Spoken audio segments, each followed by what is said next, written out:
late into the night.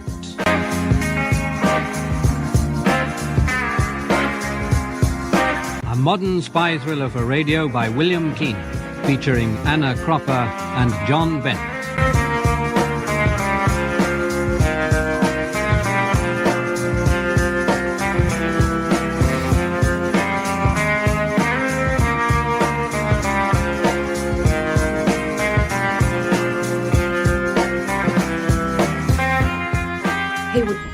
Hayward Textiles?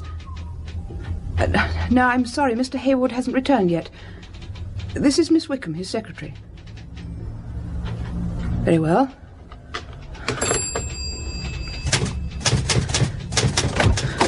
Oh, Mr. Hayward, thank goodness you're back. I didn't realise my protracted lunch would be the cause of such concern, Doris. It's not that you've been a long time for lunch, Mr. Oh, Hayward. but it is, Miss Wickham. You should take me in hand more. I've been having some very peculiar phone calls. Doris? No, Mr. Hayward. Oh, I'm sorry, Doris. You're really upset. In what way peculiar, then? It's someone who refuses to leave his name or phone number. That's nothing to worry about. He was ringing from Essen, West Germany. If he wouldn't leave his number, how do you know he was ringing from Essen? Well, he said so the first time he rang. He said he was ringing all the way from Essen. It was urgent he should speak to you. I suggested that we could call him back, but his reply was... Well, it was strange. He said he couldn't stay where he was. He seemed agitated. Could it have any connection with my Dusseldorf trip the day after tomorrow? No, it certainly didn't sound like a business call. Whoever it was dialed us direct. He was using a phone box sometimes because I heard him put the money in. I got the impression that he was moving about the city from phone box to phone box. What made you think that? I honestly don't know, Mr. Hayward. Woman's intuition? I can only say that I sensed that was what he was doing. I know it sounds ridiculous and you'll probably laugh, but... Well, I feel it my duty to tell you how it appeared to me. Well, if it makes you feel any better, Miss Wickham, why not? But my ever-efficient, conscientious Miss Wickham, this intuition of yours seems to have run a little amok. What imagination lurks behind those horn-rimmed glasses? You've been reading your mother too many thrillers. I knew that would be your reaction, Mr. Hayward. How is your mother, Doris? Very well. I worry about her getting out of bed into a wheelchair. She shouldn't attempt it when I'm not around. I suppose it's difficult to lie in bed all day. How does she pass her time when you're not there? Listens to the radio, mostly. As soon as I get home, I read to her. Well, thrillers are her favourites, and occasionally... I see you have that knowing look again. I wasn't thinking anything on those lines. I was just noticing that behind your severe facial frontage is a very attractive woman, Miss Wickham. You have been drinking, Mr. Hayward. True. What was our mysterious caller's last message? That he'll ring again. Then all will be solved soon. Meantime, make a cup of tea. It's the Essen caller, Mr. Hayward. Oh, put him straight through. Hello? Is that Mike? Michael Hayward, yes. Oh, we are formal. I was wanting to speak to an ex-national serviceman, Squaddy Mike Hayward. Well, how many years ago is that? Good 15. Don't you recognise me? The voice is very familiar. Dave. What? Dave Owen Thomas? Janker's Dave? None other. Well, you were always on charges. I knew you'd still remember me. I could hardly forget. I used to get involved as well. We had a hell of a good time together. Yeah, and you were going to write to me because you decided to stay in Germany. That's right. Yeah, you never did. I lost your address. But now, 15 years later, you found my phone number.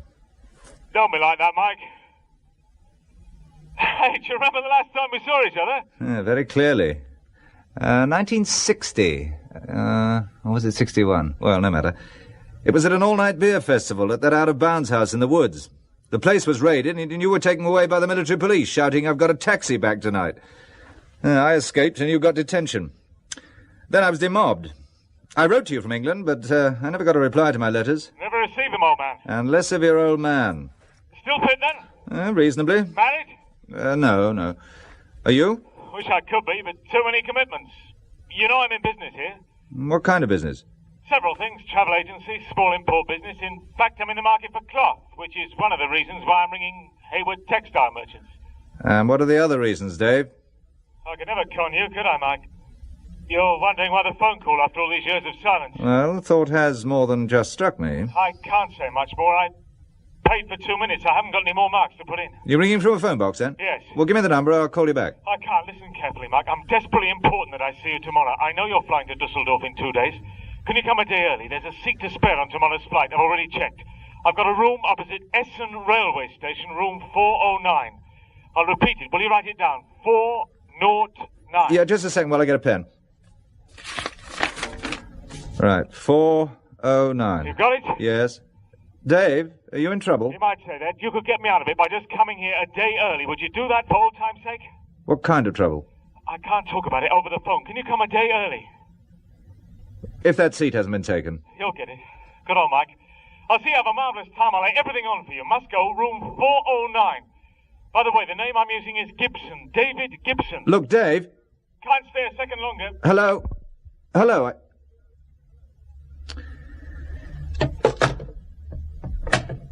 Miss Wickham, could you come in a moment? Very good, Mr. Hayward. Well, did you hear any of that conversation? I did, including the reference to a drunken night in the woods and I've got a taxi tonight. The sins of our youth. But did you get the hotel? I got the room number, but I didn't take down the name of the hotel. He didn't give the name. All he said was the one opposite the main station. I can easily check that. I suppose you'll want me to change your Dusseldorf flight to tomorrow. If you would. I also took down the name he's using, Gibson. Am I to book you in under an assumed name also?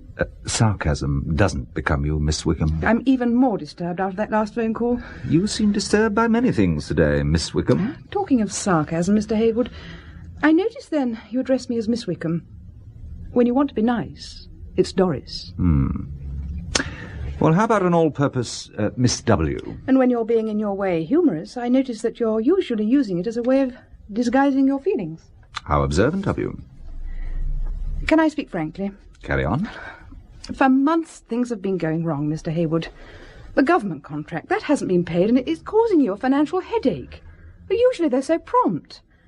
I can't understand the delay. It's so unlike this government department. Then to say our bill has been misplaced. It can happen with the most efficient of organisations, Miss Wickham. Oh, there you go again. I'm sorry. I feel something is very wrong, and now you propose to go off all of a sudden to Germany after receiving a strange phone call. I am merely going on a business trip a day earlier than planned. Someone you haven't seen for years and who's now using a false name. Well, Dave always was a character. Isn't it also strange that he should know that you're going to Dusseldorf, and by coincidence, Essen happens to be the next city?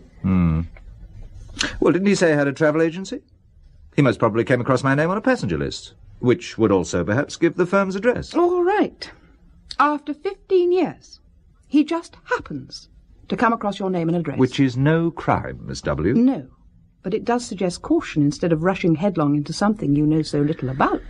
Your concern is most heartwarming, Miss Wickham, but I do know Dave very well. We shared everything for almost 18 months. I got to know him better than a brother. He never let me down, and I won't let him down now. Oh, you talk like a Boy Scout. Faithfulness is an old-fashioned virtue I greatly admire. Oh, it's ridiculous to take off like this, to become involved in something that... Something that what, Miss Wickham? Something that I sense is wrong. Even the last time you saw him, he was being taken away by the military police under arrest. For being out of bounds. You make light of everything, but did he or did he not ask to see you to get him out of trouble? Exactly, Miss W. And tomorrow, when I see him, I'll ask him what it's all about, and then I'll ring you back and tell you. I always believe in keeping my secretary fully informed. You're being sarcastic again. All right, then I'll be serious.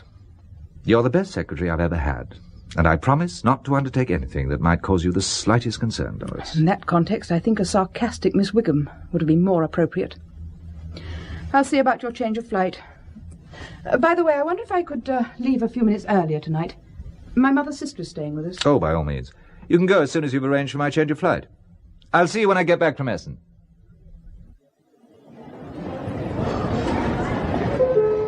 British Airways Flight 824 to Dusseldorf. Will all passengers travelling on this flight please go now to gate 11?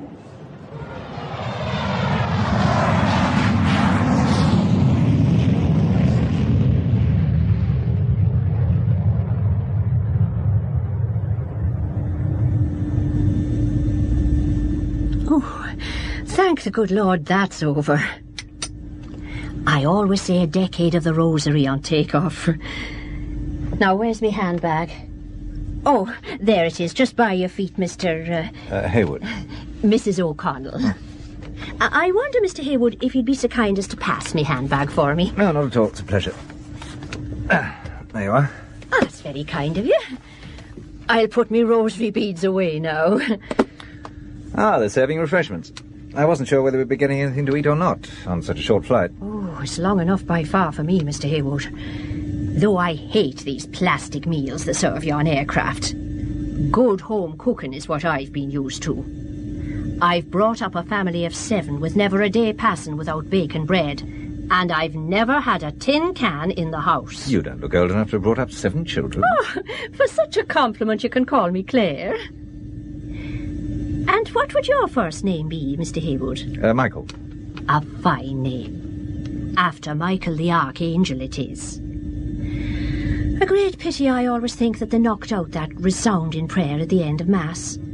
Michael the Archangel, defend us in the day of battle, and do thou, Prince of the heavenly hosts, cast down to hell Satan and all his wicked spirits who wander through the world for the ruin of souls. A fine prayer indeed, when Satan and his spirits are so running rampant in the world. Has a marvellous ring about it, don't you think? It certainly seems to have. Ah, they're changing everything now. Tea or coffee, madam? How long has the tea been brewed? Freshly made, madam. I'll try the tea, then. I'll have coffee. Are you taking tea or coffee, sir? Oh, freshly brewed. Heaven preserve us. Then why does it taste so stale? I never risk tea outside my home and office. My secretary makes a wonderful cup. Does she know? Are you travelling for the trade fair? Yes. And so am I. I'm demonstrating homespun tweeds at the Irish trade stand. A fearful expense in order that I may weave a few yards of cloth, wouldn't you say, Michael? Oh, and how does the family manage without you? Oh, they're all old enough to look after themselves now. My eldest son is married. When my husband died, our small farm on the west coast passed to him. He's got a good wife, and I just felt there was one too many a woman about the place. So when I heard about this demonstrating job, I applied. And I found there weren't many skilled weavers wanting the job of flying round the world to show off their skills. The family thought I'd taken leave of me senses. The family are all grown up then? Oh, yes, the youngest 17, Teresa. She's a nurse in England. You just don't look old enough. Children keep you young and active. My mother's 83, and she still helps with the milking, can you believe? And what line are you in, Mr. Hayward? Textiles. Oh, of course. That's why you're here. Are you staying in Dusseldorf? No, Essen. And which hotel will you be staying at there? Well, I'm not quite sure of its name. It's the one opposite the railway station. Achtung bitte, Fluggäste des Lufthansa-Fluges LH316 nach München werden gebeten, nicht im Ausgang. Well, thank you, Mr. Hayward, for helping to make the flight so pleasant. Pleasure was mine. Will anyone be meeting you? They'll have a car waiting for me. Well, once again, Mrs. O'Connell, it's a pleasure to have met you. Perhaps we'll bump into one another again in the next few days. I'll be surprised if we don't, Mr. Hayward. Good day to you. Good day. Attention please. Will passenger Mr. Michael Hayward, newly arrived on British Airways Flight 824, go to the British Airways office. Passenger Mr. Michael Hayward, newly arrived on British Airways Flight 824, go to the British Airways office. Can I help you, sir? This is the British Airways office. Yes, sir. My name is Hayward. I was tannoyed a few moments ago. Ah, yes, sir. We have a taxi waiting for you. A taxi? To take you to Essen. But I didn't order any taxi. The driver's here waiting for you. Mr. Hayward? Yes? I was instructed to take you to the Hotel Kelhof. And where is that, pray? In Essen. It is facing the station. Oh, well, that seems to be the one. Let's go.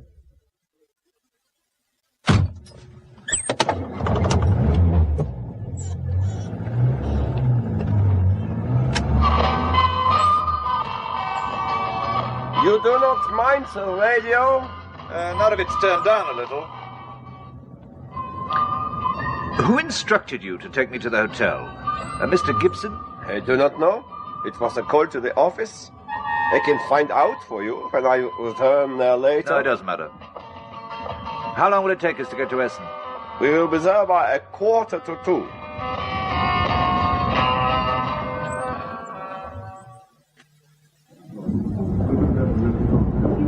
Ja, Sie haben es gut. 8 Uhr. Dankeschön. Guten Tag. Haben Sie ein Zimmer? Yeah, danke. You are English? Yes, my name is Hayward. I believe my secretary made a reservation for me yesterday. That is correct, sir. Welcome to Essen. Thank you. Room 308. It is at the front. But in all fairness, sir, I must warn you about the noise. We are making a new underground railway and working day and night. Does the work go on all night? Yes, though we have recently protested and have been assured that the noiseless machinery will not be used until dawn. Oh, well, that's some consolation. Do you still want your room? Yes, and thank you for the warning. Oh, I wonder if you could let a friend who's staying here know that I've arrived. Certainly, sir. What is the name of your friend? Gibson. David Gibson. Gibson, sir? I don't think we have any gentleman of that name staying here. But one moment, sir. I will make sure. Your friend is English? Yes. Gibson. No, we have no one of that name, sir. But he rang me only yesterday to say he was definitely staying here. He even gave me the room number, room 409. There is no Mr. Gibson in room 409, sir. What is your friend like in appearance? Well, it's quite some time since I saw him, but he's well-built, broad, and has ginger hair that comes to a tuft at the front. I can assure you, he is not the gentleman in 409. He, too, is English, but he has grey hair, a grey cavalry moustache, and is in his mid-60s. It's definitely not my friend. He was never cavalry. Well, I can only think he booked a room and then had to cancel it. I have been in charge of the reception desk all this week, sir. I can assure you most positively that we have not had any booking by or for a Mr. Gibson. We do not have a great many Englishmen staying here, and I have an excellent memory for names and faces, sir. I wonder if he could have booked under another name. Another name, sir? Yeah, Thomas, for example. David Owen Thomas. You see, he sometimes uses the family name on his mother's side. He's Welsh, you know. I do not understand how you mean, sir. Yes, well, it is a bit complicated, granted. So it seems, but we have no Mr. Thomas either. Well, something must have delayed him then. Well, I'm sure he'll be getting in touch soon. I will personally attend to any call from a Mr. Gibson or a Mr. Thomas, sir. Thank you. The boy will take your bags to a room. Reception, please. Reception? Yes, sir. Hayward, room 308. Are you sure there haven't been any calls for me? None at all, Mr. Hayward. I've been sitting here by this damn phone for more than 4 hours now. I can't understand what's happened. My friend led me to understand he was staying in room 409. Has anyone from that room been asking for me? From 409, sir, no, there have been no calls from 409, to my knowledge. I don't think there's anyone in the room at present, sir. Can I suggest that you have dinner? And if he comes or rings in the next half hour or so, we will come to the dining room for you. The dining room is on the first floor, sir.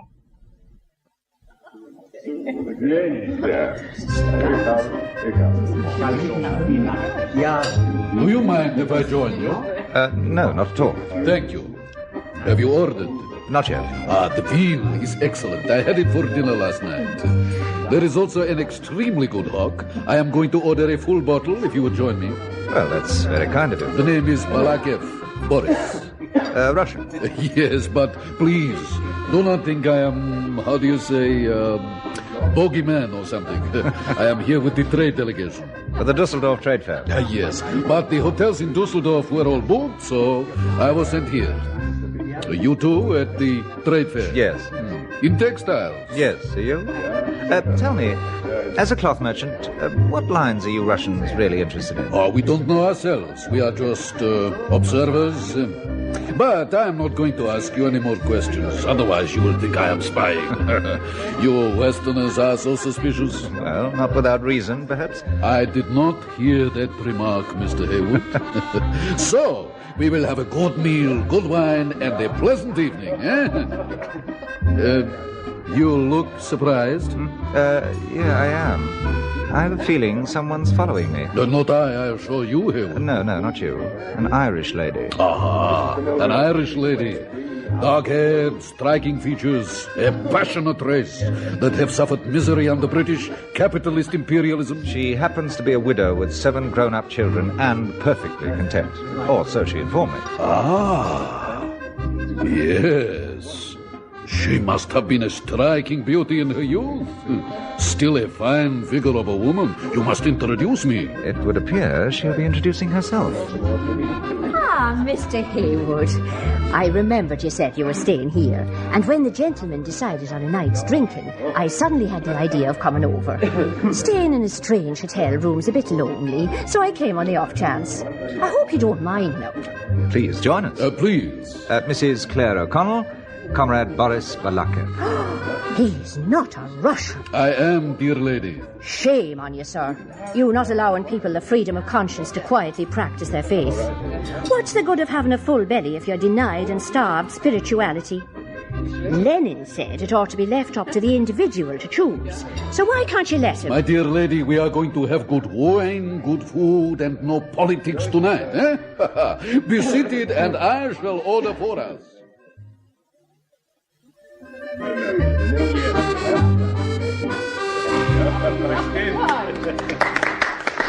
Did you enjoy the meal? It was excellent, and so was the wine. Would you like anything else? Will the Irish lady have a vodka with me? I certainly will not. Oh, come now, Mrs. O'Connell. And you, such a splendid, mature example of your race. And I'll have none of your blarney and impertinence, Comrade Balakev. That is the trouble with the Cold War.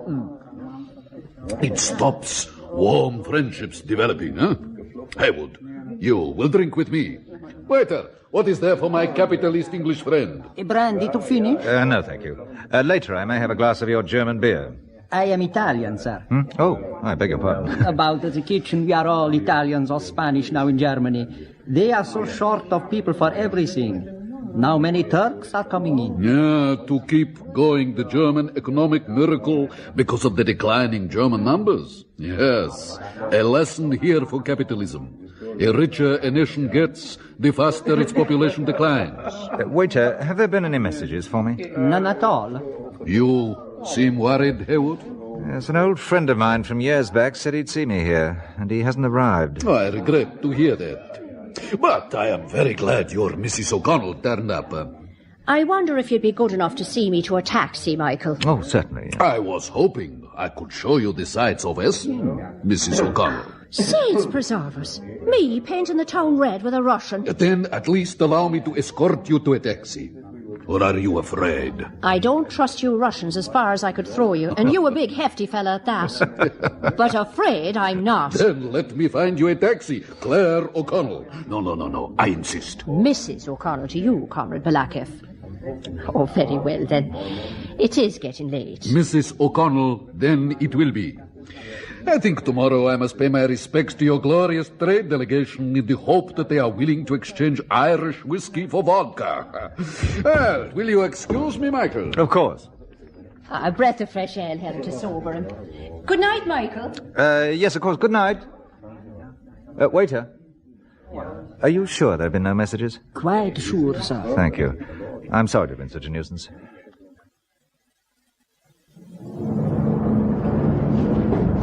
I'm going out for a short walk and a drink, half an hour at the most. If anyone calls... If Mr. Thomas or Mr. Gibson come, I will get them to wait for you.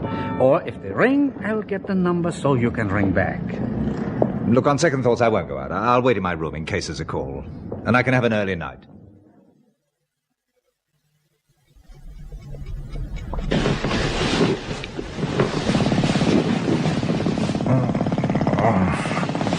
Bloody noise. thought he said the worst machinery wasn't used.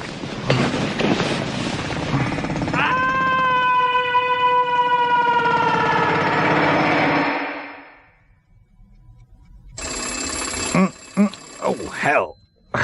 Blast. Oh. Yeah, hello, Hayward. Mr. Hayward? Yes. Please, can you come here quickly to reception? What was it? At nearly 3 o'clock in the morning? It's one of your countrymen. What is? There's been an accident. Accident? Yeah, he must have fallen from his window. Please, quickly. He's asking for an Englishman to speak with. I'll be right down.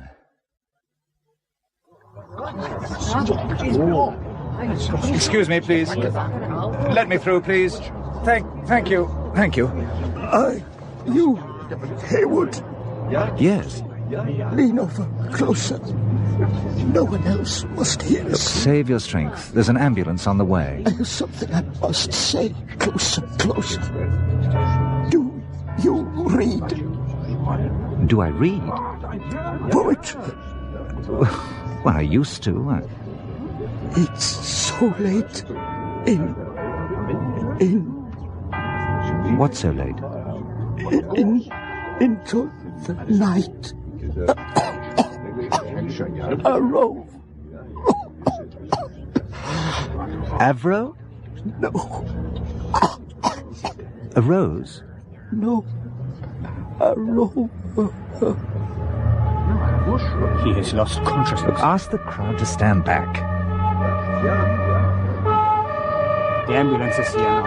Ask the crowd to stand back. He wants to tell me something. It's no good now. He's too far gone. I must try again.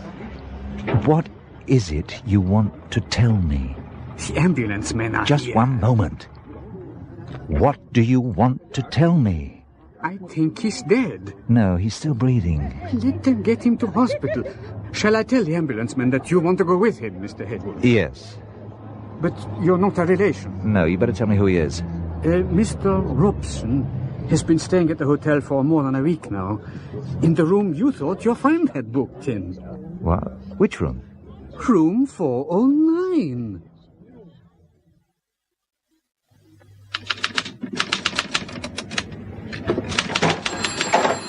Mr. Hayward, I must apologize for bringing you to Essen Police Station. I do not often get the opportunity of speaking to an Englishman, and I would be grateful if you would correct my grammar. I must make full use of the opportunity offered. Well, your English is excellent. And you have the advantage of me. We haven't met. Of course. You must again excuse me, Mr. Hayward. My name is Meyer, Inspector Meyer. Please sit down. Oh, thank you. Don't mention it.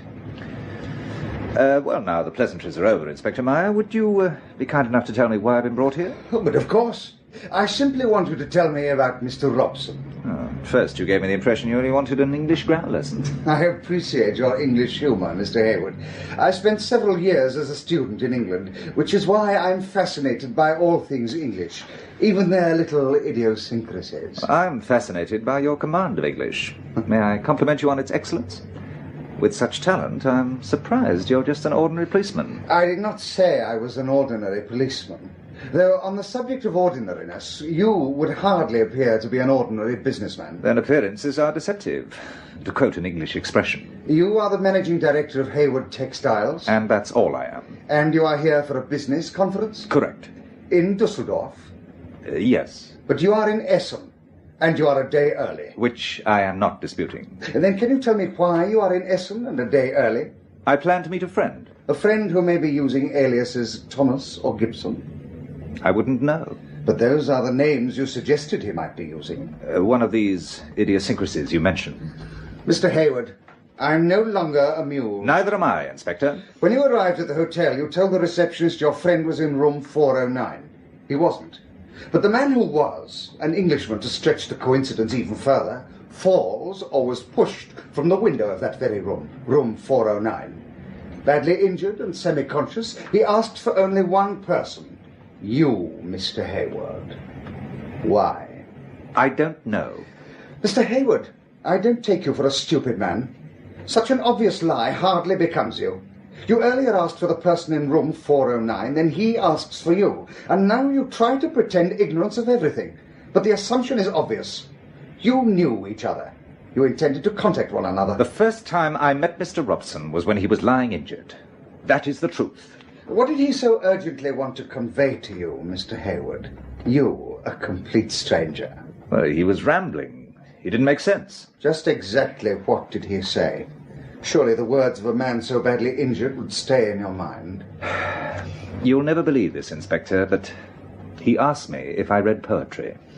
Again, I am not amused. Truth is stranger than fiction, to quote another English expression. Meyer, ja? Dankeschön. Mr. Robson has died. I'm now treating this as a murder inquiry. And unless you start giving me some straightforward answers to my questions, you could find yourself detained here for some considerable time. Now, Mr. Hayward, could you start again at the very beginning?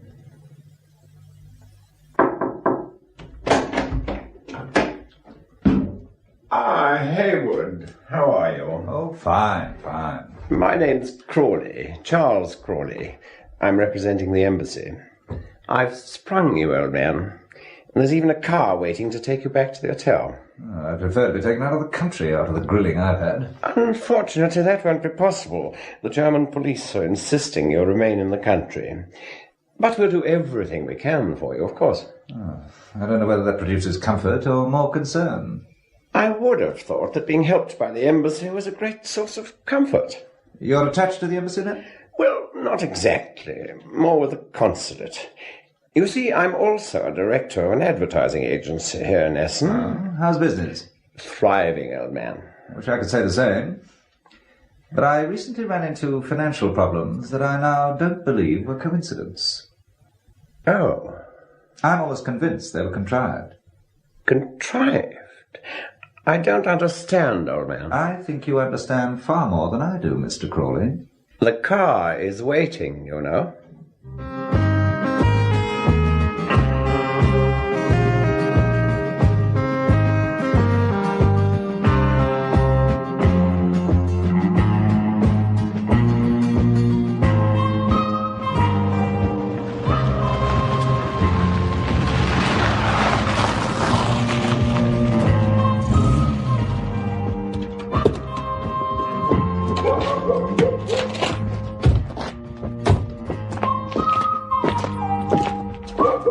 Oh, so now I'm staying at a country mansion, am I?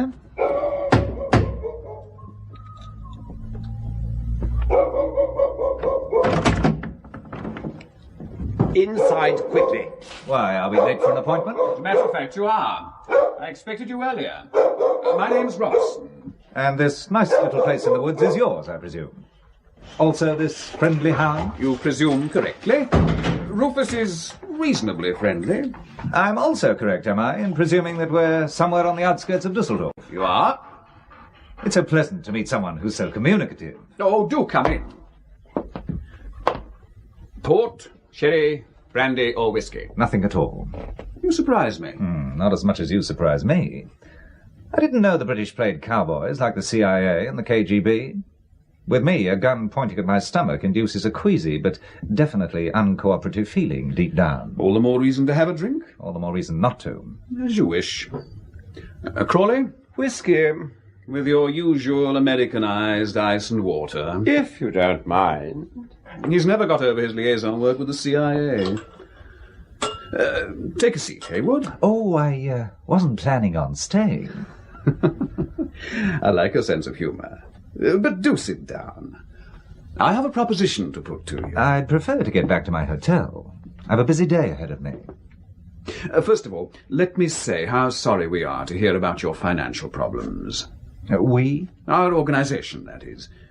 We have managed to get you out of a German police cell, and it would appear your financial problems could also be solved. Oh, how? In return for your cooperation. Doing what? Oh, staying around. And? Keeping an eye open for your ex-army friend, David Thomas. Why? Because he has certain information a government department would like to see. It may seem an elementary question, but in these days of double-agent gambits, do you mind telling me which government? Her Majesty's government. And how do I know? Simple answer is you don't. But some information I will give you. The man you had dinner with last night, who calls himself Boris Balakev, is to be avoided. He's a KGB colonel. Ordinary trade delegates are accompanied everywhere by their secret police. For one of them to be allowed to dine alone with you is such a rarity that it only becomes a senior KGB man. So, the name of the game? Intelligence. Spying. Call it what you will. Am I correct in thinking my friend Dave is a spy? Or is there another synonym for it? Intelligence agent? How about intelligence representative? Yes, I'd rather go for that. I gather you don't think very highly of this branch of the service. Oh, that's even better. This branch of the service. No, frankly, I don't. Then we know where we stand. Then do you mind if I go? I do mind. I insist you hear me out. Tell me then, if you're called Robson, and the man who fell out of the hotel... We're not related. Robson just happens to be rather a common name. It makes me wonder if they thought they were killing you. Or whether you did the killing. Or another branch of the service, perhaps? Look, I don't want to be mixed up in this, Robson. No, pity. I've got some news for you. Your creditors are about to move in. If they do, your family firm is finished, and what then will happen to Miss Wickham and her mother? Don't you feel you have a duty to your employees? Especially when it can be so easily rectified. How? Just stay around until tomorrow and see. Crawley will take you back to your hotel. We'll be in touch. Well, as I have to stay around anyway for the benefit of the German police, what have I got to lose? Exactly. I'm sure you'll find tomorrow will be a much brighter day, Hayward. Now, won't you have that drink? No, thanks. Strong-willed, stubborn, or which cinnamon would you prefer in your case? Still suspicious. I can't understand why. Oh, talking of tomorrow, will you be going to the other Mr. Robson's funeral? Or do you think the German police might be filming the mourners? Good night, Mr. Robson. Come in. Good morning, Mr. Hayward. Your coffee, sir. Ah, thank you. Just put it down there. I want to have a shave first. Very good, sir. Would you close the door? But there is someone here, sir. A Fräulein, sir. Doris. What the hell are you doing here? You're all right. Well, did you expect otherwise? I was told that there'd been an accident. Who told you about that? A gentleman came round to the house last night and said that you'd been involved in an accident. Well, he brought a nurse for my mother, and there was a car to take me to the airport. Oh, I thought it was an emergency. I thought something terrible had happened to you. Who was the gentleman? Mr. Anderson. I thought he was an official of some kind. Yes, well, there was an accident yesterday, and an Englishman was involved. They must have got his name mixed up with mine. Oh, it's most probably an error by the consulate. You sound as if you're trying to reassure me that everything's all right when it isn't. Well, some secretaries know their bosses too well for them to be taken in so easily. So true. Tell me, Doris, what time did this Mr. Anderson come to your house? About 10:30. Last night? Yes. You look surprised. The accident hadn't happened then. Not until 5 hours later. What's it all about, Mr. Hayward? I wish I knew. Well, why bring me over here? Mr. Hayward, I'm frightened. Yes, well, pour the coffee before it goes cold. And you better ring for another cup. Very good, Mr. Hayward. And Doris, stop worrying. And it was only yesterday I was thinking how much better things were. How do you mean? Well, 2 of the biggest outstanding debts were paid together. Both cheques arrived in the second post. The accountant will be delighted. I thought you would have been too.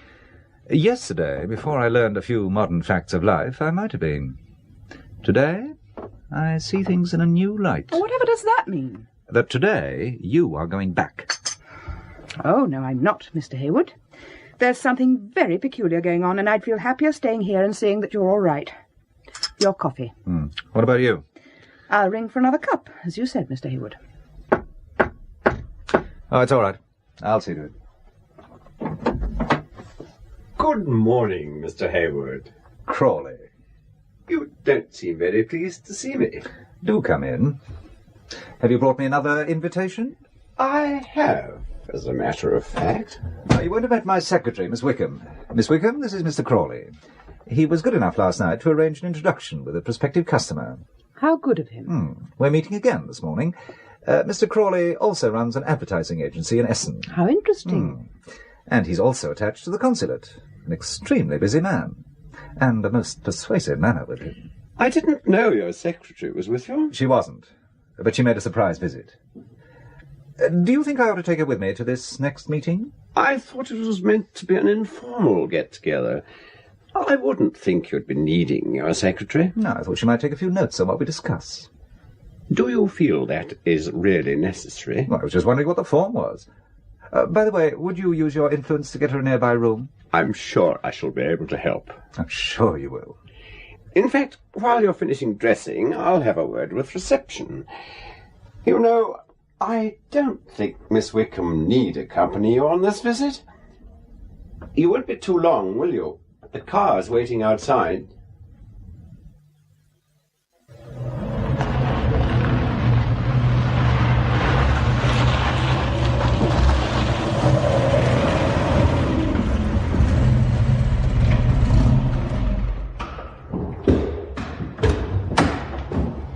This way. We've come round the back and through the garage this time. More cloak and daggerish, I suppose? In daylight it is less conspicuous and therefore safer.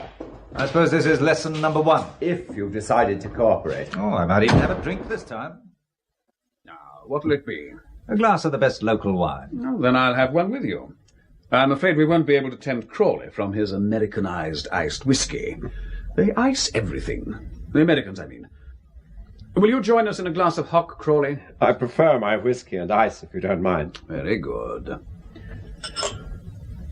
1 iced whiskey. Thank you. Now, Hayward, it's not really local, but it's a hock I think you might like. The Steinberger Cabinet. It's from a 70-acre vineyard planted by monks in the 12th century.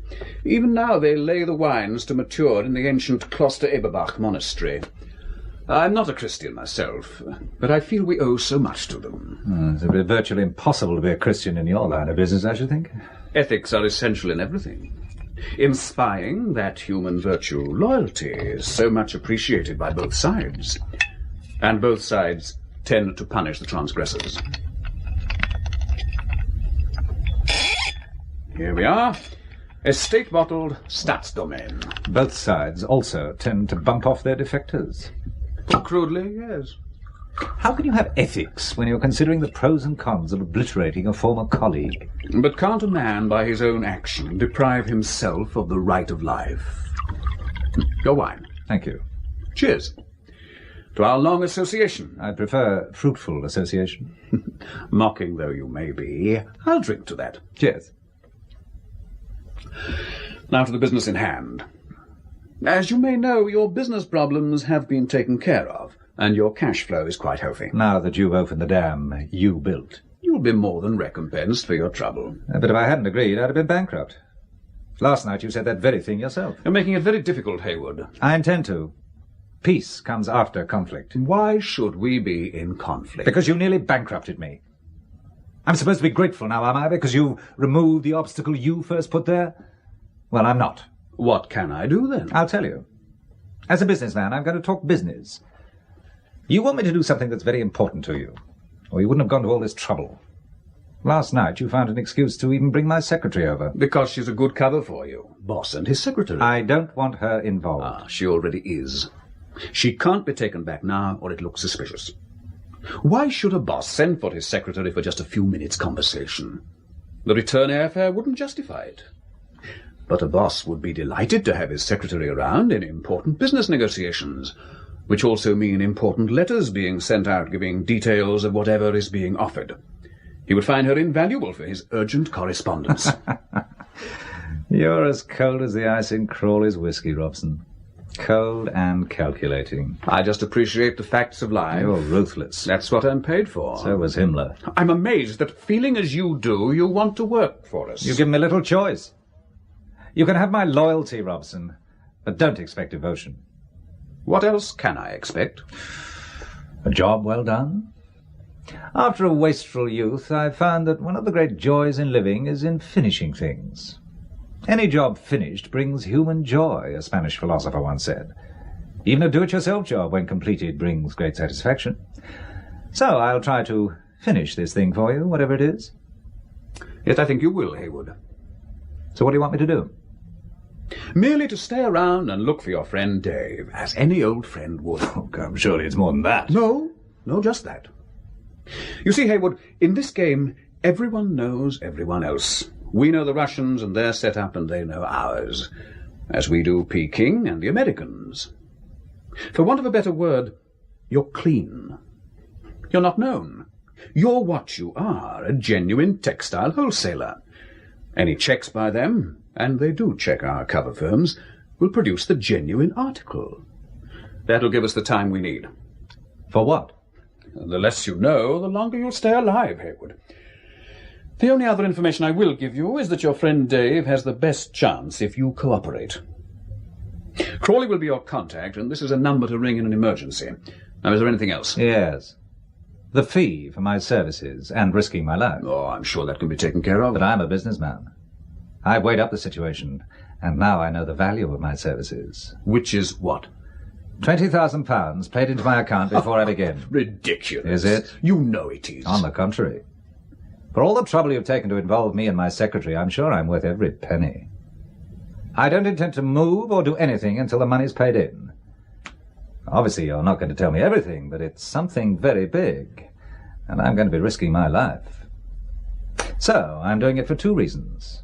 For my old friend Dave, whom you so cleverly used, and for my business. Well, you've heard my going price, and you can take it or leave it. You've exaggerated the importance of this thing. In that case, we're wasting each other's time. Now, wait a minute. This wine's rather good, Robson. What did you say the name of it was? Steinberger Cabinet. Yes, I must remember to get some on my way back to the hotel.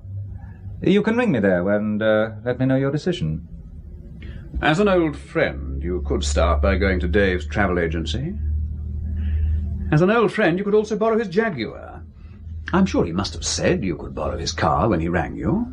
Not that I recall. Then it must have been an oversight on his part. Another glass of hock? I'd love one.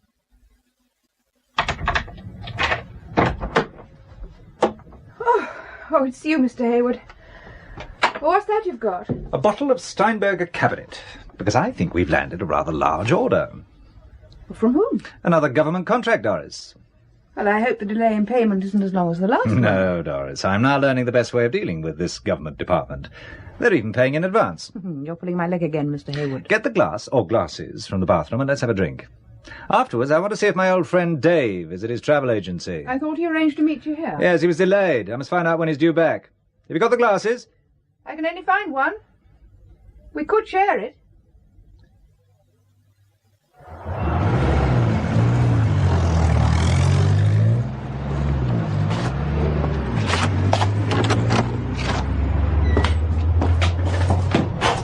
Good morning. Good morning.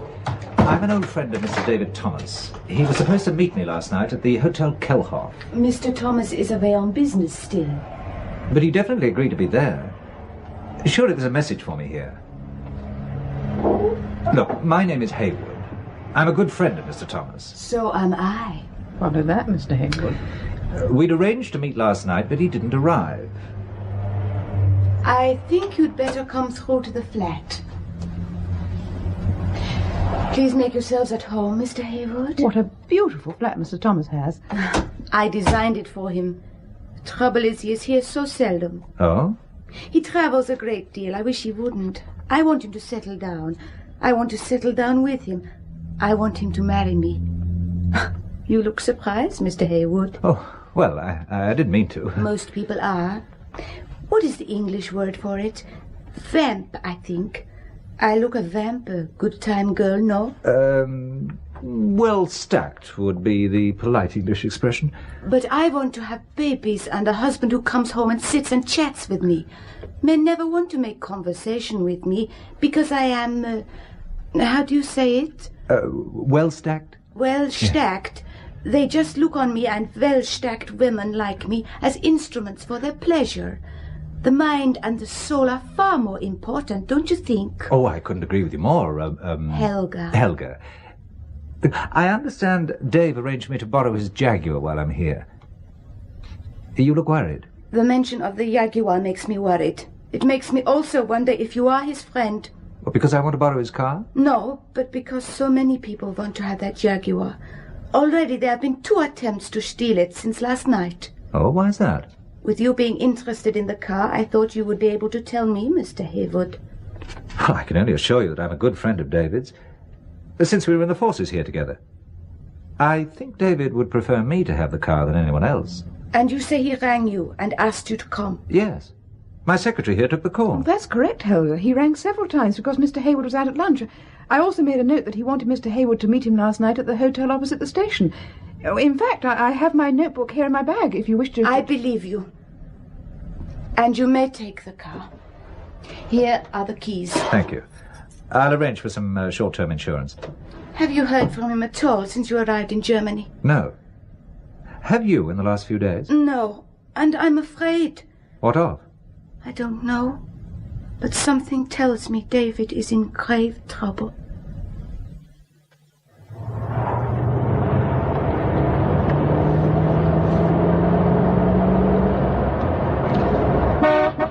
I think there's a car following us, Mr. Hayward. I've been watching it through my mirror for some time, Doris.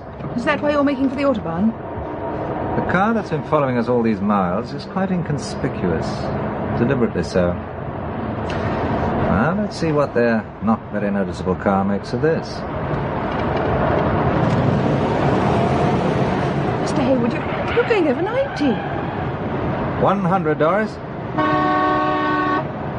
105. 110. Mr. Hayward, I'm scared. Please. 115. 120. They're fast disappearing out of sight, Doris. Look round and tell me when all the cars behind us have disappeared from view.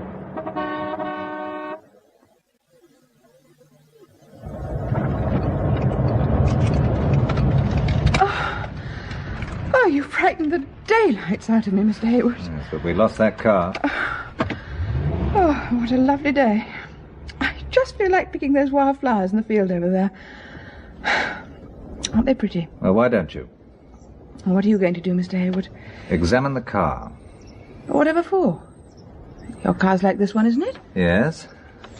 And as a Jaguar owner, there's one place I would hide things that only a Jaguar owner would know where to look. You mean you think that the people trying to steal it were looking for something here in the car? See if the handbook is in the glove compartment. This is a later model of mine, but I should imagine the fuse is still in the same place. Yes, Mr. Hayward. Jaguar Operating Maintenance and Service Handbook. Yeah, that's the one. Look up fuses in the index.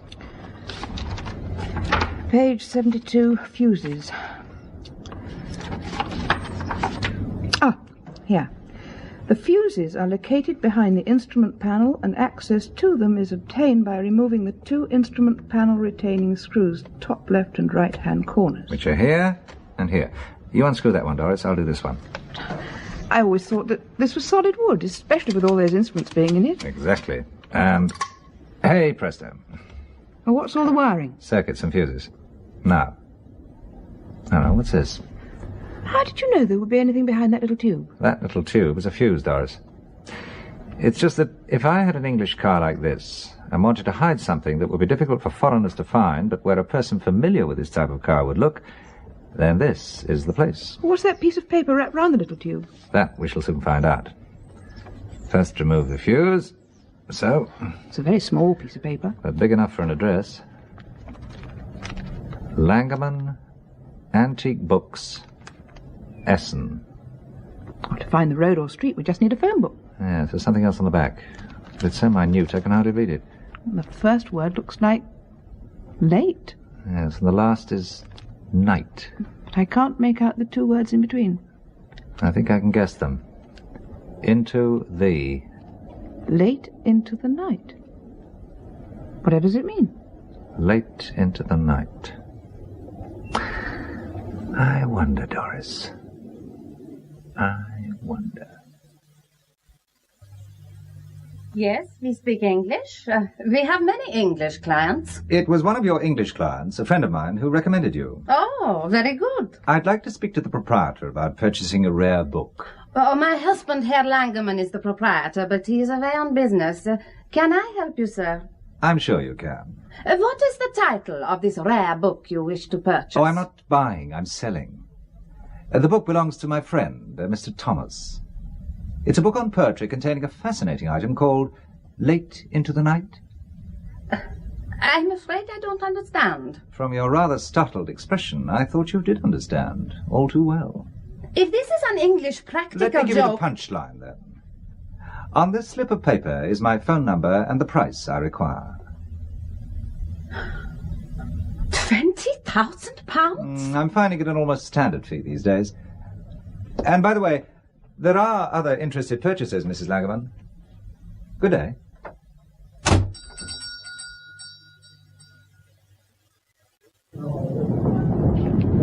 Your room key, Mr. Hayward? Please. Are there any messages for me? Your secretary, Miss Wickham, asked me to let you know she has gone shopping. She's in the next room, 307, which was requested by Mr. Crawley. No adjoining doors, I hope? No, sir.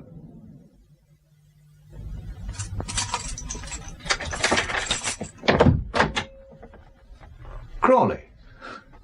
Well, you gave me a shock sitting there. Crawley? Are you all right? Good Lord.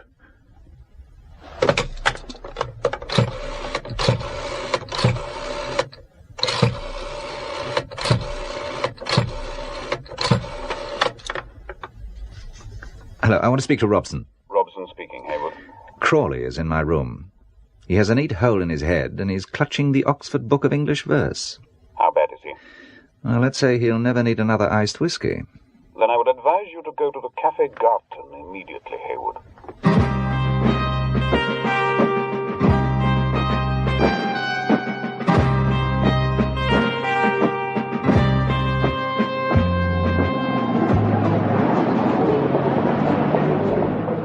Coffee, black. Ah, Mr. Hayward! Balaka! Yes, and with your good Irish lady. As you will perceive, she has taken up my offer to show her around Essen. In broad daylight, to be on the safe side. Well, I understand that you were too modest the other night, Colonel. That you're no ordinary trade delegate. Your freedom of movement is unusual for a textile technician. Though I noticed the other night when I brought up the subject of textiles, you immediately veered away from it. My capitalist friend, I will confess to you that my knowledge of textiles is very limited, and sometimes people come as delegates who shouldn't. I am one of them. What's this you two are on about? Mr. Hayward appears to have been checking my credentials. Good for him. Who told you I was a colonel? Someone made a point of telling me, without any questions from me, that I should stay clear of you, as you're thought to be a KGB colonel. Balak of you villain, you're a persecutor. Slanders to ruin whatever affection a good Irish woman may have for me. Then you've lost nothing on that score. Mrs. O'Connell, you remind me of my first wife. You mean she'd no affection for you either? And how's your present wife? Like you, Mrs. O'Connell, I too have suffered bereavement, and apart from 3 children, I am alone. A likely story. A pity. No one believes the truth these days. Sir. Thank you, waiter. Come on, Colonel. I want to get back to my hotel before dark. So you don't want a coffee, and you don't like my company. Let's go, then. We bid you a good day, Mr. Hayward. Goodbye now. You can, I hope, admire the beautiful flower beds, Mrs. O'Connell. Mr. Hayward. Doris, what the hell are you doing here? You're not one of them, are you? One of them, Mr. Hayward? Well, I just don't know who to trust, Doris. Mr. Hayward, what have I done? How did you know to come here? Well, a man, an Englishman, stopped me in the street and told me you wanted me, and he directed me here. They were obviously following you. Who was following me? Government employees, I suspect. Checking on the currency we're spending. Is that what they're doing? Yes, could very well be. Here, have this coffee. It's just been brought. Mr. Hayward. What is it? That man. Walking past the kiosk there. Well, he was the one who told me to come here. He's coming this way. To us? Most probably going to buy us a coffee, Doris. Mr. Hayward? It is? Oh, my name is Robson. Ah, such a common name round here. This is my secretary, Miss Doris Wickham. How do you do? My first name's Jim, by the way. Look, can I get you a coffee or a beer? Oh, I've just got one, thank you. I'll have a beer with you, Jim. Waiter, 2 beers, please. Yes, sir. I understand you directed my secretary here, Jim. Yes. How did you know where to find me? I was told you would be coming, and to arrange for Miss Wickham to meet you. And I suppose your instructions came from a mutual friend of ours? Your supposition is quite correct. Here come the beers. So. Thank you. Did you know that this place lets you buy the beer mugs? Quite attractive, aren't they?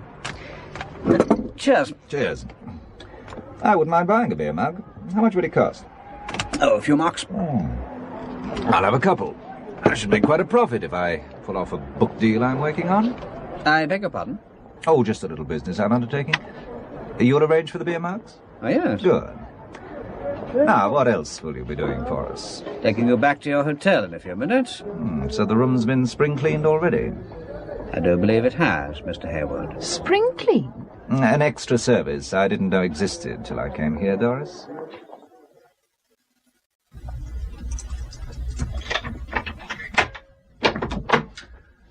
Well, the place looks all shipshape.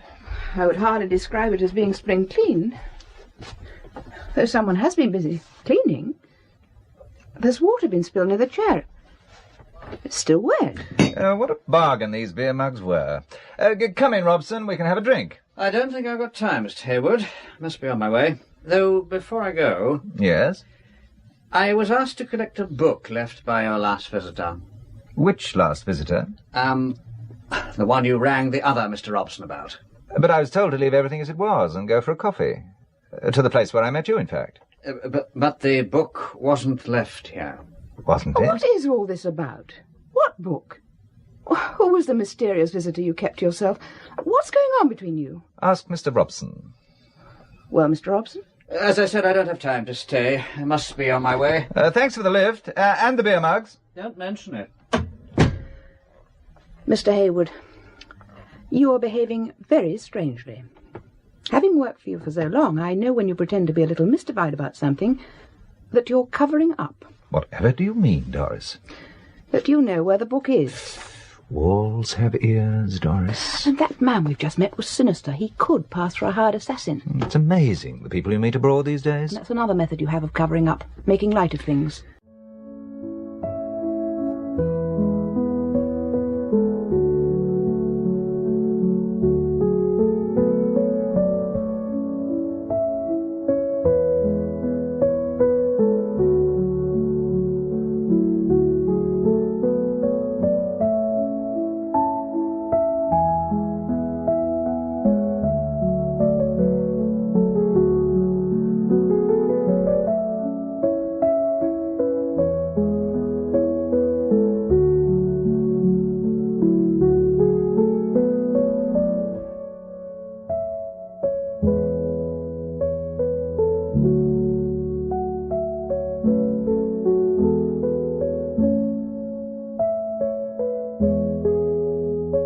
You know me so well, Doris, that I think if everything works out, I ought to marry you.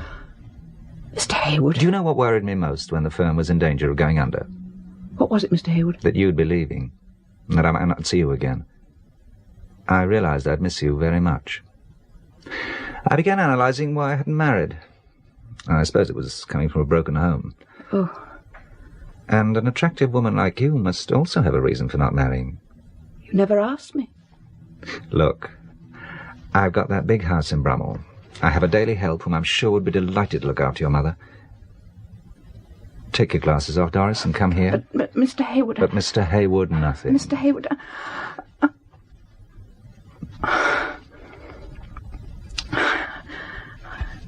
I knew you could kiss like that. In modern parlance, do you fancy me, Doris? I always have, Mr. Hayward. Always worshipped you from afar. From too far. You should have given me some indication. You shouldn't have been so blind. Wear my glasses. And it would have to be till death do us part. Nothing in between. Wonderful. And I would insist on being married by a priest at Mass. My convent education. Hayward speaking. I believe you have a book of poetry for sale. That's correct. I am representing Herr Langerman. When can we see it? I haven't got it with me. It's being carefully preserved. I need 24 hours. 24 hours, then. I will call you again. Ah, never a dull moment. I think it's time we went for another drive, Doris. First, you go off suddenly left, like this, right across the traffic. And then you go first right down a side street.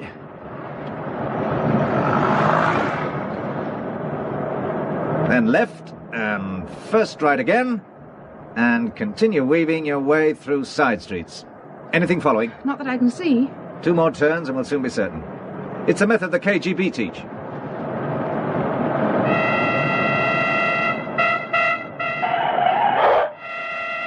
And 1 more to the right.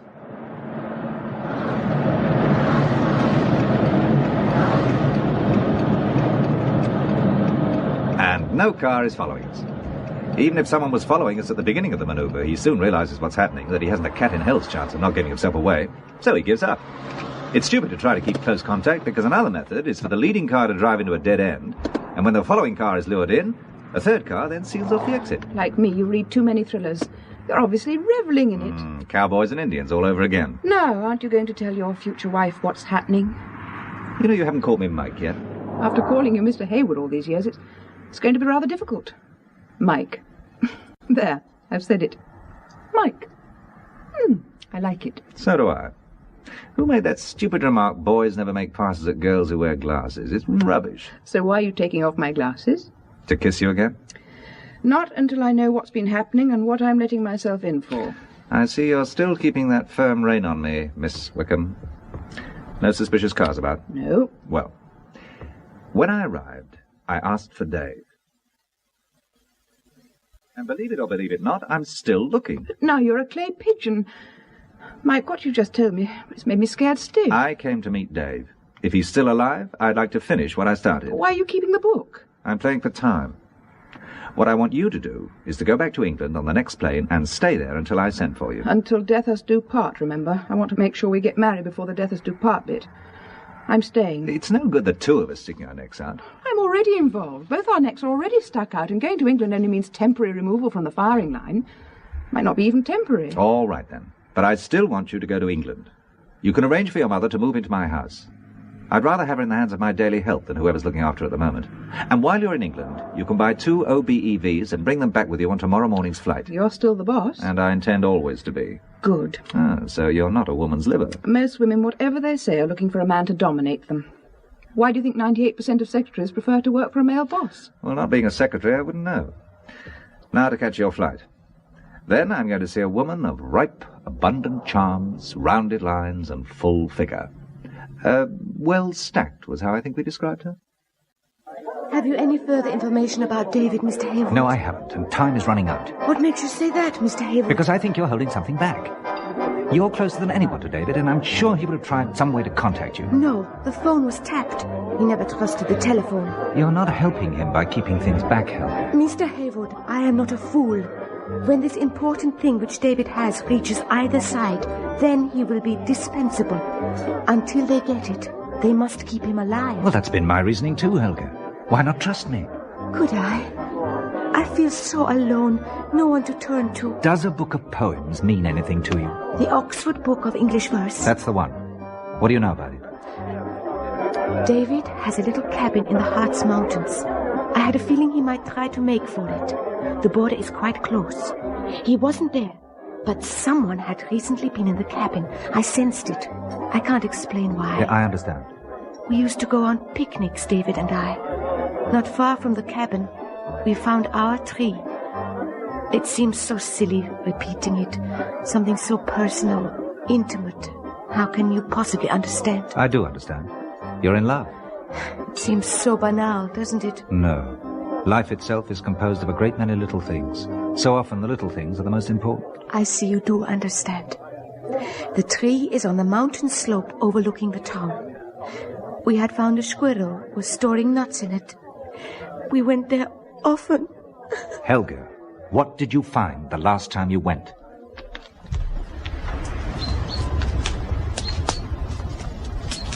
Our tree's just over there. They all look alike to me. Pine trees everywhere. But look around this side. I'll scrape a few leaves away from the foot of it. There's a hollow.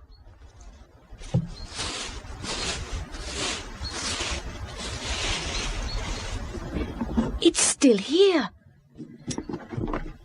I got it. You see? A canvas bag. And inside? Just a book. A book of verse? Yes. How did you know? The Oxford Book of English Verse. Now, there should be 4. 2 more arriving shortly. I don't understand. I am just beginning to.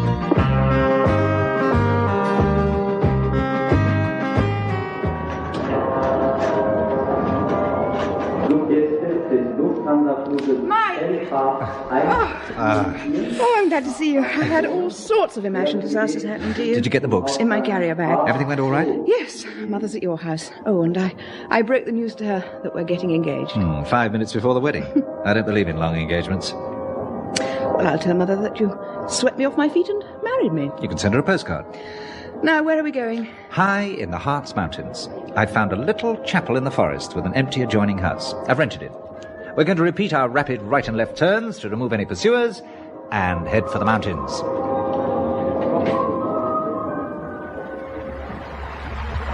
And a stream, too. All Maud Cons. And a companion. A companion? Helga, David's good friend. I've got a job for the 2 of you. Must be an airy place at night. Which is why I arranged for Helga to stay. You'll both be safer here. Smells like Helga's been cooking. Ah, you have arrived. I found a little oven, so I started to cook. Ah, that was delicious. Thank you. Now to work. Here I have 4 books of verse. We look for a poem containing the words late into the night. Then we see how one version differs from the rest. Differs in what way? Ah, that is the question. Here we are, page 707. Yes. Now, I've got the book we found in the tree. Helga has the one left in my hotel room. The one you pretended to know nothing about? The very one. And I have the 2 I brought from England. Lord Byron, and We'll Go No More A-Roving. Now, let's line the books up on the table, all open at this page. So, We'll Go No More A-Roving, so late into the night. Looks exactly the same to me. Same number, same place, same wording. Not exactly. Mine's different. So, we'll go no more a-roving, so late into the night. There's a comma too many. What? Look, all the others read, so late into the night. Not yes. So, comma, late into the night. Oh, but what's in a comma? A microdot?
Hayward speaking.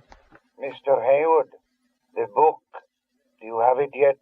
Yes, but not with me. Have you got the money? We have. We also have something else for you. Listen carefully. Oh! Mike! Give them what they want. Dave! Give Dave, them what they want. are you all right? Look, what is it they want, Dave? The book. You must let them have it, Mike. It's the only way. Dave? Your friend has given you good advice, Mr. Hayward. If you want the book, you better put him on again. It's not a recording, Mr. Hayward. He really is here. But he is in some pain. Listen. Now you can speak to him again. I can't stand it any longer, Mike. How do I know this isn't a recording? Ask me a question. How many cigarettes do you smoke a day now? Still the 20 I used to. You might bring some English cigarettes too. Are you satisfied, Hayward? Now, for your instructions. At precisely 4 a.m., you are to bring the book to the boating jetty on the Weser at a point 8 miles north of Minden. You will take the road to Nienburg until you come to an inn called Eulenspiegel. You must give me time to write it down. Weser, 8 miles north of Minden. Road to Nienburg in Eulenspiegel. A kilometer beyond the inn, there is a road on the left which runs down to the river. Left Take it. river. The jetty is at the end of it. Come alone. You will be watched all the way. If anyone tries to come with you, your friend will die. Painfully.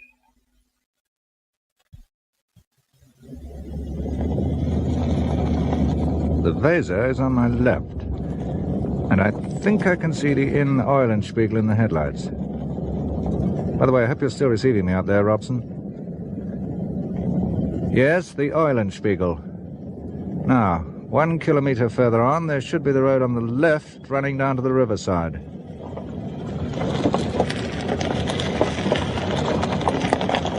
I'm approaching it now. I'm turning left.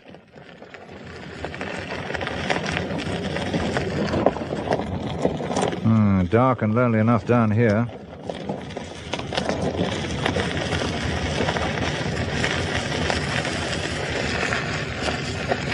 All right, this is as far as I can go. The jetty is picked out in my headlights. No one appears to be there. I'm getting out now.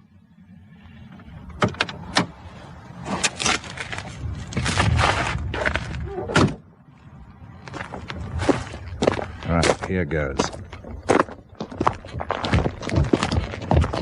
They're coming from behind and in front.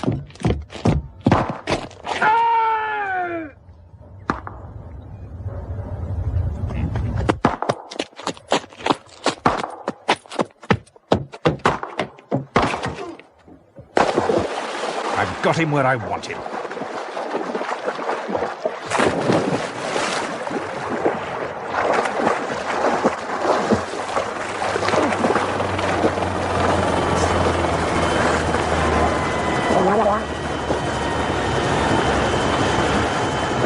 Now, where are you keeping my friend? I don't know. Right, down in the water you go. Talk or drown.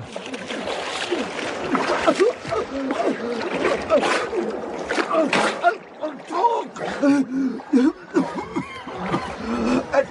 At Langermann's, in books to Sweden consignment. Did you get that, Robson? My men surrounded the bookshop an hour ago. They'll go straight in. Good work, Hayward. For a minute, we thought you'd had it. So did I. Ah. You need a brandy, hot bath, and dry clothes, Hayward. And explanations. Oh, you're entitled to them. But first tell me how you managed to take those 2 KGB East German assassins. They were pros. Yeah, so were the commandos. Of course, you were with David. By the way, he was found alive in a consignment of books for Sweden. Inside a wooden box, all neatly nailed down. The hospital's checking him over now. Oh, that's a relief. Oh. Well, as soon as I heard the other footsteps, I threw myself flat, just in time to see guns blaze. Mm-hmm. I shot at the nearest gun flash and hit him. Then I zigzagged in the darkness, and the other one emptied his revolver. I moved rapidly in on him, connected him with a kung fu blow, and followed him into the water. It was just a question of ducking him until he talked. Now, what about you doing some straight talking, Robson? You could begin by explaining why we have so many Robsons. Oh, to cause confusion. The more the better. They didn't know which one to hit. Though they got the right one first time. He was the one they pushed out of the hotel window. He was in room 409, in the hope Dave could make contact. Dave's code name was also Robson. As you will have gathered, David was a British agent. His businesses were a sort of clearinghouse for information from out of Russia. So what went wrong? Recently, we had quite a breakthrough.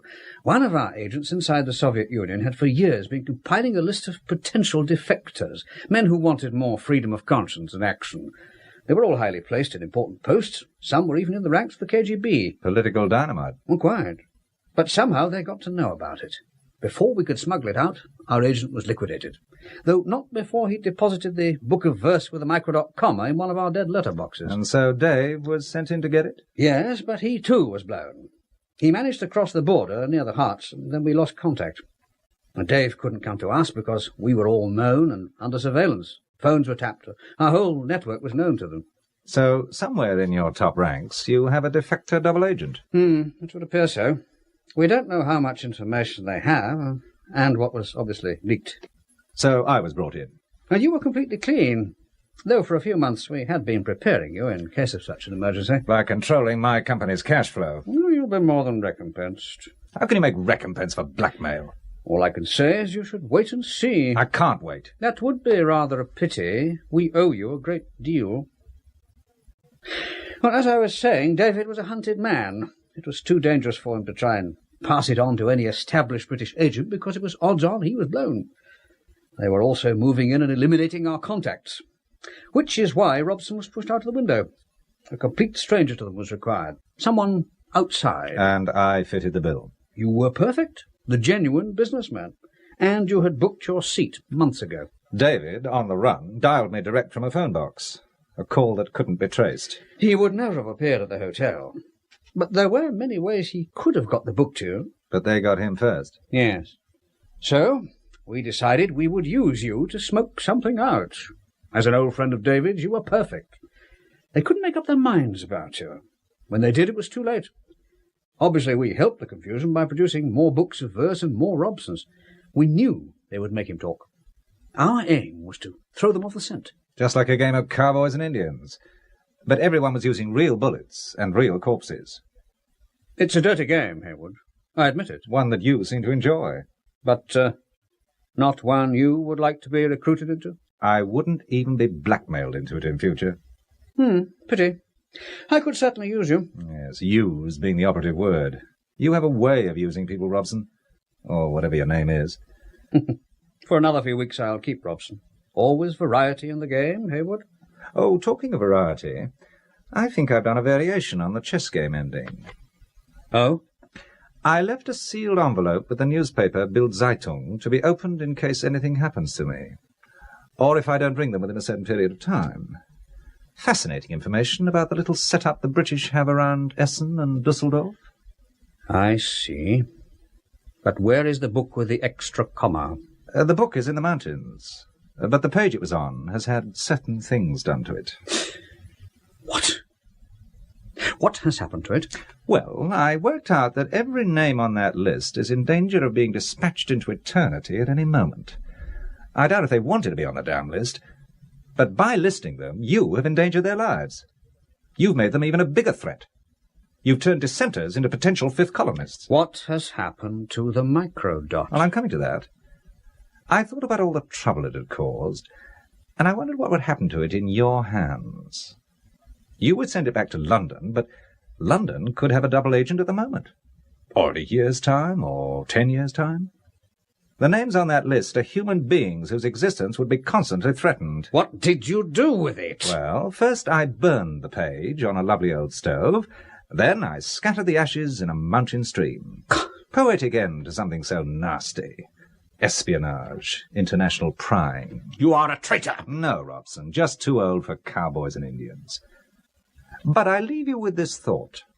It is a fact that more valuable information is gathered from published material than from old-fashioned spies. For richer, for poorer, in sickness and in health. For richer, for poorer, in sickness and in health. Until death us do part. Until death us do part.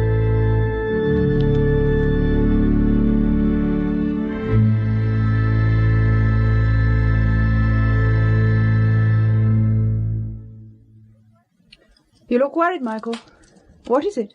I didn't want to tell you at the time, but we had two sinister guests at our wedding. Colonel Balakev, tucking himself out of sight behind a pillar, and Mrs. O'Connell. Mrs. O'Connell? Yes. She and Balakev have been watching me like hawks. Balakev, I'm sure, has been giving the orders. The man with a beaming smile and blood on his hands. There's a car coming up the track. Talk of the devils. We may have to make a dash for it into the woods. Not from Mrs. O'Connell. You mean you know her? A girl's aunt ought to come to her wedding. Your aunt? There's something I should explain. But first, Auntie wants to give me a hug. Auntie Claire? Doris, me darling. I was coming this way, so I offered your aunt a lift. He has a bolt hole through the border wire up here, I think. Always she thinks I have an ulterior motive. Tell me, as the only other man at the ceremony beside the groom, does that make me best man? And if so, can I too hug the bride? Certainly not. No heathen, atheistic, communist colonel's going to hug a Christian bride. Not while I'm about. Especially when the bride's me niece. You may remember, Michael, the night before you left, I told you my mother's sister was overstaying with us. And you left the office a few minutes earlier than usual? Yes, well, this is Auntie Claire O'Connell, my mother's sister. And when Doris told me you looked like getting yourself into trouble, and I found we were on the same flight... Auntie Claire? Well, I was coming to Dusseldorf, and so I got Doris to change my flight as well, so as I could keep an eye on you. Next you'll be telling me this is Uncle Boris. This truth business is catching. Unfortunately, I am what you think I am. And there is a convenient entrance and exit into these mountains. As you say, a bolt hole. Well, before you bolt, you can take me to the nearest station. I've a lot of demonstration weaving to catch up on. Your aunt is a fine figure of a woman, Mrs. Hayward. And you, Mr. Hayward, did the right thing in disposing of that badly punctuated poem. Printed in Poland. They do a lot of English editions now, but errors do creep in. If you know that much, you'd have soon been in possession of the names. Who knows? My own name might have been on it, especially after my association with a female member of an Irish trade delegation. Well, and have you no more fine feelings, Boris? It's time we left the newlyweds alone. Goodbye, Doris. We must talk about you exporting cloth to us, Mr. Hayward. Yes, I think I'll stick to the home market, but no government contracts. Bye, Auntie. I think the Colonel's fallen for you. I'd be grateful if you'd mention none of this to your mother, Doris, me dear. Goodbye. Bye-bye.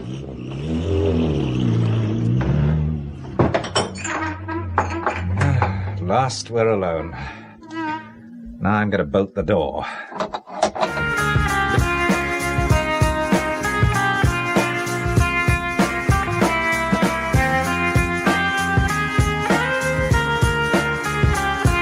You've been listening to Late into the Night, written especially for radio by William Keenan, with Anna Cropper as Doris Wickham and John Bennett as Michael Hayward.